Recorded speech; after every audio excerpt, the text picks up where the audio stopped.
धाराशिव जिल्ह्यातल्या भूम तालुक्यामध्ये भूमिट रोडवरील एका हॉटेलमध्ये काल झेडपीचा जो निकाल लागला त्या निकालानंतर विजयाचा उन्माद करत काही कार्यकर्त्यांनी धुडगूस घातला आणि तोडफोड केली। हॉटेलमध्ये टेबलावर नाचत सेलिब्रेशन सुरू होतं आणि यावेळेस या हॉटेल मालकाने या मस्तवाल कार्यकर्त्यांना रोखलं आणि त्यानंतर संतप्त झालेल्या या कार्यकर्त्यांनी टोळक्यासह हॉटेलमध्ये घुसून दांडक्यांनी वस्तूची तोडफोड केली। हा संपूर्ण प्रकार जो आहे तो सीसीटीव्ही मध्ये कैद झाला आहे। संबंधित कार्यकर्ते हे राष्ट्रवादीचे आहेत असा आरोप हॉटेल मालकाने केला आहे। या प्रकरणी गुन्हा दाखल करण्याची प्रक्रिया पोलिसांनी सुरू केली आहे।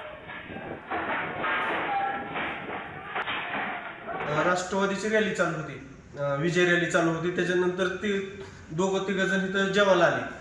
वरी टेबलवर उभा राहून त्यांनी नाचत होते। त्यांना विनंती केली की तुम्ही टेबलवर बसून नाचू नका, खाली बसून जेवण करा। मग इथनं ते निघून गेले आणि त्यांनी नंतर 3 गाड्या भरून आणली। त्या निकाला मला